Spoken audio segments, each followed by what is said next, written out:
My name is Olivia Jackson. For 5 years, I was the operations coordinator at a mid-sized software company in Denver. You probably wouldn't recognize the title, and honestly, neither did most people at my office. But I was the one who made sure things didn't fall apart. No one called me a manager, but when a client got the wrong file, I was the one fixing it. When a new intern couldn't access the system, I found a workaround. When deadlines clashed or vendors misfired, or two departments started blaming each other, I showed up quietly and solved it before anyone logged into their email. I came in early every morning, not because anyone told me to, but because it gave me a head start on the chaos. By the time most of the team showed up with coffee in hand, I'd already sorted the billing errors from overnight and answered 3 urgent messages from our overseas partners. I never missed a meeting, even if I wasn't officially invited. And if the projector didn't work or the client asked a question no one else could answer, somehow they always turned to me. That was the rhythm of my days. Fix support, follow up, make someone else's job easier, smoother, and more successful. My boss, Chad, liked to say I was a rock. He meant it as a compliment, I think, but what he didn't say was that rocks don't rise. They hold everything else up from below. At some point, I realized I was invisible in the most exhausting way. Everyone depended on me, but no one saw me. I wasn't the loudest or the one making bold pitches in meetings. I didn't seek credit. I didn't know how. Somewhere along the way, I got used to hearing thank you with a nod and moving on, while someone else got promoted for the outcome I'd quietly engineered behind the scenes. Still, I stayed. Partly because I took pride in what I did, mostly because I thought eventually someone would notice. That maybe competence would speak for itself. That hard work over time would build into something more. But it didn't. Not really. I kept holding up the pieces while everyone else moved forward. I remember one Thursday, the HVAC system crashed, and the office was baking at 85 degrees. People were sweating. Tech teams were stuck in conference rooms, and clients were due in 20 minutes. Chad walked through the hallway, mumbling into his phone, confused. I'd already called maintenance rerouted meetings to the lower floor and sent the clients an apology note with drink vouchers for the cafe next door. He passed me in the hallway and said, "Good thinking, Olivia." I nodded. He didn't ask how I knew what to do. He didn't ask anything. That moment stayed with me longer than it should have, not because I wanted applause, but because it reminded me how normal it had become for everyone to assume I had just handled it. No training, no handover, no contingency plan, just me. It didn't happen all at once, but over time I started wondering what would happen if I stopped. Not in a dramatic way, just stopped doing the invisible parts. What if I clocked in and out exactly on time? What if I answered only the emails addressed to me by name? What if I let people read the guides I'd already written instead of walking them through it for the 5th time? Would they even notice? The truth is, I loved solving problems. I loved being the person who could untangle a mess with a few sharp questions and a better spreadsheet. But something had shifted in me. I was starting to realize that being indispensable wasn't the same as being valued. And that's where this story really begins. The opening came up in a team-wide email. Our department was expanding, and Chad mentioned there'd be a new management position overseeing internal operations. I read the message twice, then once more, feeling my heart pick up slightly. The role description was word for word everything I already did. I thought about it over the weekend. I made a list of the systems I'd built, the crises I'd navigated, and the client recoveries I'd handled solo. I drafted a short proposal outlining how I could lead the transition and improve the onboarding process, which everyone knew was a mess. I didn't make it flashy. I made it accurate, clean, simple, professional. On Monday morning, I scheduled a meeting with Chad. His office was modern and sleek, the kind of space that made you feel like you should be grateful just to sit in it. He greeted me with that breezy way of his, like everything was fine, like he already knew the ending to whatever you were about to say. I handed him the proposal and said I'd like to be considered for the new operations manager role. He didn't even open the folder. He leaned back, hands behind his head, and gave me that smile he used when he was about to deliver what he thought was wisdom. "You're really great at what you do, Olivia. You're the glue. You keep things together. That's why we can't afford to lose you to a manager role. Those jobs are more visible, more political. You're perfect right where you are." I waited a moment, thinking maybe he'd circle back. Maybe he'd acknowledge the work, the systems, the fires I'd put out that he never even knew about. But he just nodded like we were done.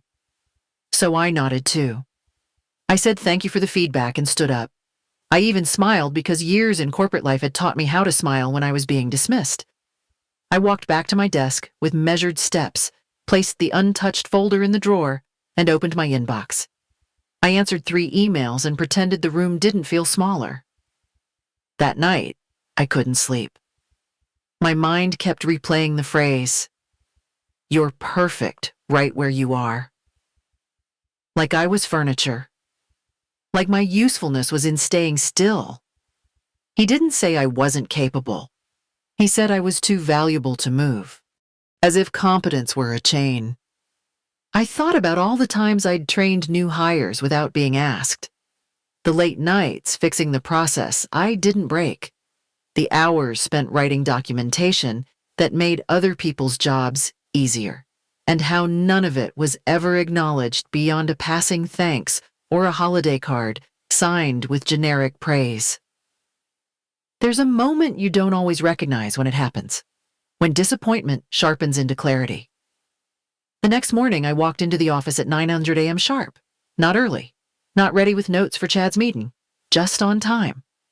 I greeted the front desk like usual. AAUT didn't go out of my way to check the break room supplies or rearrange the call schedule for the interns. When I opened my laptop, I didn't click on the team dashboard. I went straight to my own task list. I answered only what was mine. I did what was asked. Nothing more, nothing extra. Nobody noticed at first, but I did. It felt strange at first, like leaving a dish unwashed in a spotless kitchen, but I stayed with it. And by the end of the day, I realized something I hadn't seen before. I wasn't angry. Not yet. I was calm. Focused. A quiet decision had settled into me. If they couldn't see my value, maybe it was time they felt my absence. Not by quitting. By letting the weight return to the shoulders it had always belonged to. This wasn't revenge. Not exactly. It was reality finally taking its place at the table. The next morning I arrived at 900 a.m. on the dot. No more quiet arrivals at 7:30 with coffee in one hand and a to-do list already in motion. I walked through the doors calm and deliberate, like someone finally stepping into her own time zone. My desk was just as I left it. No sticky notes from early birds asking for help, no leftover files I'd usually clear before anyone noticed.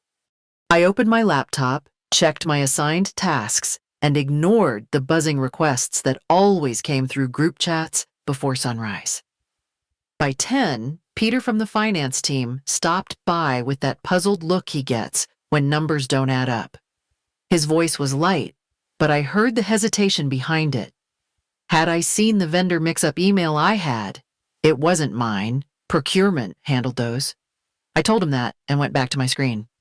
He hovered, waiting for the old rhythm to kick in. For me to sigh, take the problem, fix it, and smile while doing it. But I didn't. I stayed still. The moment passed awkward and heavy, and he left. By noon, 2 more people asked about things I usually solve without them realizing I had. I gave them directions to the right departments. No shortcuts, no buffer. Just process like everyone else followed. I didn't do it out of spite. It wasn't bitterness that changed my behavior, it was precision. I had drawn a line, one that had been invisible for too long, and I stood behind it quiet and steady. Nobody panicked. Not yet, but I saw the questions form behind their eyes. Why wasn't I jumping in? Why didn't I fix this? And most importantly, how long had I been doing all this without them ever really noticing? That was the first day. No fireworks, No slammed doors, just a quiet shift in gravity. And the system, though it didn't know it yet, had already begun to tremble. The Ellison team sent an urgent request late Thursday. They needed changes to their integration schedule, something highly specific, something I had mapped out months ago in a 200-page document no one had bothered to read. By mid-morning Friday, the entire floor was buzzing with confusion. Chad was in back-to-back calls. The project manager looked pale. Someone from tech support asked if I could jump in just this once. I smiled and told them where to find the documentation. It was all there, labeled, indexed, cross-referenced. I knew that because I built it. By noon, I had received 6 messages asking for clarification. I responded to each one with a link to the relevant section. Nothing extra, no hand-holding, no walking them through it line by line like I had in the past. Just process as written. Just the system they had never learned because I had always filled in the gaps. By the time I clocked out at 5, my phone had started buzzing with missed calls from Chad, the client lead, and one of the directors. I placed its screen down and drove home without checking a single message. That night, I baked cookies with my son. It was the first Friday evening I hadn't spent reviewing spreadsheets in months. His laugh in the kitchen was louder than any Slack notification I'd ignored. By Saturday morning, my inbox was full. The client was threatening to pull out. The delivery team was frozen without the data flows. Chad had tried to lead a recovery call and failed. The system hadn't broken. It had followed its design, just without the human patchwork I used to provide. I didn't reply. I hadn't done anything wrong. I had simply stopped doing what no one ever asked for, but always expected. The silence wasn't cruel. It was deliberate. I wanted them to feel the difference between my job description and my impact, between what was written and what I had quietly carried. By Monday, the company would understand. Not because I told them, but because the system finally ran exactly as they designed it. And it was collapsing. Quietly. Predictably. Without me. By Monday morning, the Ellison crisis had become a company-wide emergency. I wasn't surprised when Lisa Thomas, the new CEO, requested to speak with me directly. She had taken over 6 months ago and barely crossed paths with our department, but the situation must have escalated fast. Her assistant scheduled a meeting for noon. No preamble, no agenda. Just my name and her office. Lisa's office was clean and modern, but not cold. She stood when I entered, motioned for me to sit, and got straight to the point. She said the Ellison account was in jeopardy, that our internal systems had become dependent on a single person's knowledge, and that it was clear who that person was. Then she paused and asked me what it would take to fix this. I didn't smile. I didn't hedge. I'd waited years for someone to ask the right question. I told her 3 things. First, if I were going to take ownership of fixing this, I wanted full authority, not influence, not informal responsibility, actual control. Second, I would not report to Chad anymore. That dynamic had run its course. And third, this couldn't be a temporary patch. If she wanted the company to recover, it needed a structural change. She listened. Really listened. And then she said something no one else had said to me before. She said I was right. She leaned forward, hands folded, and offered me a new role. Director of Internal Operations, reporting directly to her. Full autonomy to build the systems I had once held together by hand. A significant raise. Full decision-making power. No layers between me and the work. There was no shock on my face. No wide eyes or stammering thanks. I looked at her and said I'd consider it. Because I wasn't surprised by the offer. I was prepared for it. I had known for a long time that I was capable of more. I just never had the leverage to ask for it. Until now. Lisa nodded, almost amused. She said she appreciated clarity. Said she'd send me the formal proposal by the end of the day. She asked one final question before I left.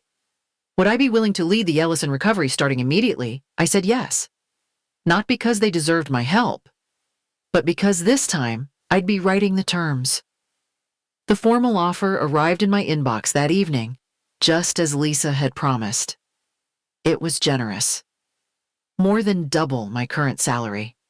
A clearly defined title direct reporting line to her, and full oversight of the systems I had built quietly for years. There were no vague promises, no future considerations, just facts. Tangible authority, real compensation, and a seat I didn't have to beg for. I took a walk before replying. It wasn't about the money. It wasn't even about the title, though I'd be lying if I said it didn't feel good. It was about the question I had asked myself for months. When you finally have power, what kind of leader do you choose to be? I sat down and drafted my response. I accepted the role, but I added one condition. I wanted Chad to stay. Not because I owed him anything, not because I thought he deserved it, but because removing him would be easy. Too easy. And easy rarely changes anything. I wrote that I didn't want my first official act to be one of elimination. If I were going to build something better, it had to start from a different principle. Not fear, not revenge, structure. Let the record show I didn't rise by stepping over someone. I rose by being undeniable. Lisa called me an hour later. Her tone was thoughtful. She said it was unexpected, bold. She asked why. I told her I didn't want the story around me to be that I came for Chad's job. I wanted the story to be that I changed how the work was done. I created a system where roles were earned, not inherited, where leadership wasn't about power, but accountability. She paused. Then she agreed. Chad would stay in his role, but all operational processes would report through me. He could keep his meetings, his calendar, and his corner office. What he wouldn't keep was control over the work I had always done. And just like that, the dynamic shifted. Not through confrontation, through clarity. I didn't need to fight for revenge. I had already won.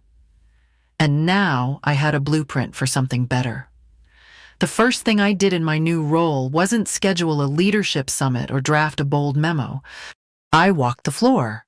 I asked quiet questions. I listened to the people whose names never made it into slide decks, but whose hands kept the company running. Within 2 weeks, I found 2 gems buried in plain sight. Monica from IT support had a mind like a machine. She'd been resetting passwords and troubleshooting hardware, but she had already mapped every internal system flaw in her own notes. And James, listed as an administrative assistant, had been managing interdepartmental workflows without a title or recognition for over a year. I brought them into my team. Together, we built what I never had. We redesigned onboarding so new hires actually understood the company's structure. We created a capability framework that showed where people were strong and where they needed development, not just based on title, but on contribution. We introduced a mentorship loop pairing, overlooked talent with leaders willing to teach without ego. It wasn't glamorous work. There were no headlines. But 3 months in our department had the highest satisfaction scores in the company. Over time, dropped by 40%. Our process documentation became a template for other teams. People stopped dreading systems work and started volunteering for it. For the first time, the invisible parts of the company became visible. Not because someone demanded attention, but because the structure finally made space for them to be seen. We didn't fix everything, but we started something. And that something felt like the future. That Friday, I left the office at 5 sharp. No late meetings, no lingering emails. The air felt lighter as I stepped into the parking lot, like something had quietly settled into place. When I got home, my son was at the kitchen table working on his math homework. He looked up, eyes bright, and asked how work went. I set down my bag, kissed the top of his head, and said it was productive. He tilted his head, thoughtful in that way only a 10-year-old could be. So did they finally see how good you are? I paused, letting the question settle. Then I smiled and answered. I think they saw something better. They saw what happens when you let people rise. Later that night, after the house had gone quiet, I sat with a cup of tea and thought about the past few months. There had been no dramatic speeches, no vindication parade, just steady progress, honest structure, a shift in how people saw themselves and others. It wasn't about proving anyone wrong anymore. It was about making sure no one else had to prove their worth the hard way. If I had done anything right, it was that.